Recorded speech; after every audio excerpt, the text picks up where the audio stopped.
This is the Horse Radio Network.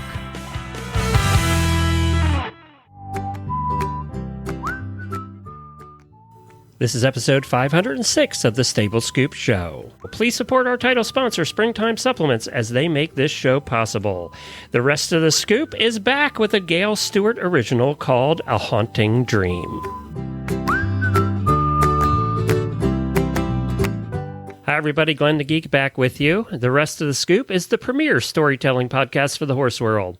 A short 5 to 10 minute story professionally written about historical horses or horse people told in the style of Paul Harvey's The Rest of the Story or Mike Rowe's The Way I Heard It. We have about 20 of them already. If you've missed them, head to stablescoop.com or any podcast player and just search for Stable Scoop. They start about episode 482. Today, Gayle Stewart is back. She's the author of 100 Horses in History, and she writes today's amazing story of something that happened about 70 years ago. It's one of those, you can't make this stuff up kind of stories. Gayle Stewart's second edition of 100 Horses in History is out now. She added the last two Triple Crown winners, American Pharoah and Justify. You can find it at Barnes & Noble, and it would make a great gift for any horse lover. Search 100 Horses in History. Springtime Supplements has been dedicated to improving the lives of horses with the Springtime brand of supplements, and they've been doing it since 1979. They have a special just for listeners of the Stable Scoop Show. You receive an automatic 15% off and free shipping just for mentioning the show. We all know the importance of essential fatty acids for horses, but recently a plant was discovered to provide completely balanced omega-3, 6, and 9s. They call it ahi flower. There's also flax, but ahi flower has been shown in clinical studies to provide better omega-3, 6, and 9 absorption and balance in horses. It's proven to be better than flax or fish. This is the type of expertise you get from Springtime, who are always at the forefront of the latest research. And don't forget the Springtime also has a full line of canine supplements to keep your dogs at peak wellness also. Be sure to go to springtimeinc.com/stablescoop online or call one of their knowledgeable reps, and be sure to mention the discount code StableScoop. That website again is springtimeinc.com/stablescoop. Here is Churchill Downs, where they've been running the Kentucky Derby since 1875. This is A Haunting Dream by Gayle Stewart. And here they come, 9 3-year-olds off and away in the Mile and a Quarter Classic that's worth $107,000 to the winner. A misadventure, a split-second misjudgment.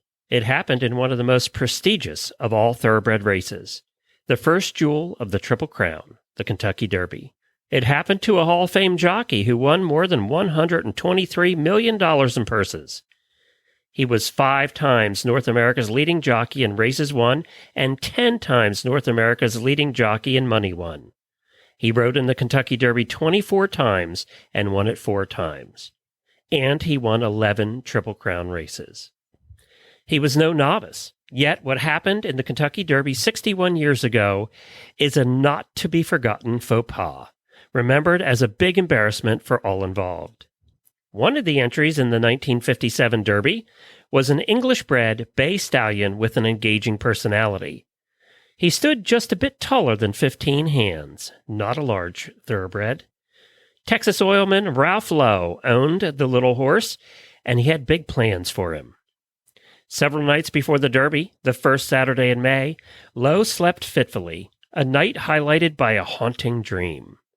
He dreamed that the horse was leading the 9-horse field and was just feet from entering into the history books as a Kentucky Derby winner. A dream come true. Then the dream got ugly. His horse's jockey mistook the 16th pole for the finish line and stood up in the stirrups. Just a slight bobble, only for a stride. But it was enough for his horse to lose the Derby by a flaring nostril. Lowe told the tale of the haunting dream to his horse's trainer, John Nerude. And Nerude retold the story to the jockey. As it turned out, Lowe might have wished he hadn't shared it. That day, the 83rd running of the Rite of Spring, known as the Run for the Roses, was cold and windy. A bundled-up crowd of 90,000 huddled into the grandstand and onto the apron. The field was exceptionally strong, teeming with thoroughbred superstars, including Secretariat's sire Bold Ruler. Round Table, a turf champion who, unbelievably, was born at the same night as the same barn as Bold Ruler. Iron Liege, and the favorite, a Calumet Farm entry named General Duke. The unexpected happened when General Duke was scratched on Derby morning. It was now anybody's race. Blood Horse magazine, yep, it was around back then, recounted the catastrophe this way. At the 16th pole, the leaders were nearly head and head, and suddenly, so suddenly that most observers missed it, the jockey stood up in the saddle. Just as quickly, he dropped again, and the two horses ran together to the finish. Was it the power of suggestion of the haunting dream? A jockey's self-fulfilled prophecy? The Derby played out precisely as Lowe had dreamed it. I stood up for an instant, then realized my error and went back to work, recalled the jockey. I had to get after him at the 5/8 pole. I dug into him, and the way we were going, I thought I'd won it. He's a pretty good trying horse. The Derby was lost by a nose, and the jockey knew it. I didn't need the camera to tell me that. In the down-to-the-wire, win-by-a-nose victory, Calumet Farm's second stringer to General Duke, who had pulled that morning, Iron Liege won the Derby, the Roses, and the bragging rights among the greats. Some sports writers called it a near miss. It was actually a near win. The second-place horse redeemed himself in the Triple Crown follow-up, the Belmont Stakes. He set a record in the mile-and-a-half race of 2:26, a record that stood until 1973, when the Great Secretariat shattered all the Triple Crown records. The little stallion was inducted into the National Museum Racing Hall of Fame in 1987 and earned more than $500,000 in purses, and in that day, that was really good. His jockey that day was none other than Bill Shoemaker, who starred in the haunting Bad Dream Come True, recorded in thoroughbred racing lore as the Bad Dream Derby. Ralph Lowe's stallion, who lived out a very long life of 34 years at Kentucky Spendthrift Farm, was named for a horse in the 1947 Don Amici movie, Gallant Man. And now you know the rest of the scoop. The top of the stretch, Federal Hill has run out of gas. Iron Liege is ahead with Gallant Man closing the gap. Now watch closely. Things happen fast. Willie Shoemaker on Gallant Man has victory in his grasp. Slowly he pulls abreast, then ahead of Iron Liege. Just another 16th to go. Then it happens. Shoemaker misjudges the finish line, stands up in the stirrups, and Iron Liege wins by a nose. Closest Derby finish in 24 years. Iron Liege and Willie Hartack reap roses and riches for Calumet Farms. Well, I hope you enjoyed that story by Gayle Stewart. Again, her book is 100 Horses in History. Speaking of racing, you're going to want to check out the brand new show on the Horse Radio Network called Retired Racehorse Radio. It's hosted by my co-host for the morning show, Jamie Jennings, and also Joy Hills.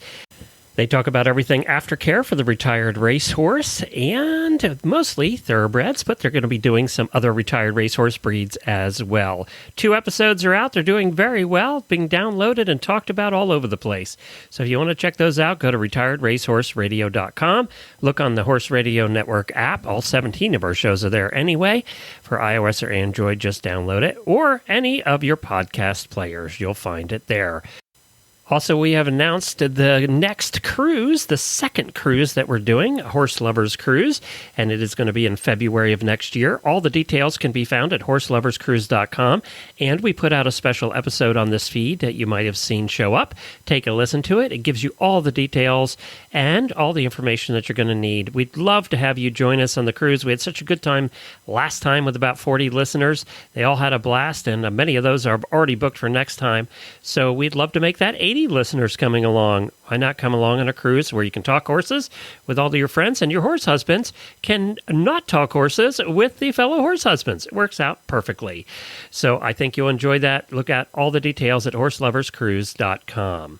That's it for this time. The Stable Scoop Show, the rest of the scoop, is put out twice a month, and we'll be back again in a couple of weeks. Thank you for listening, and happy scooping.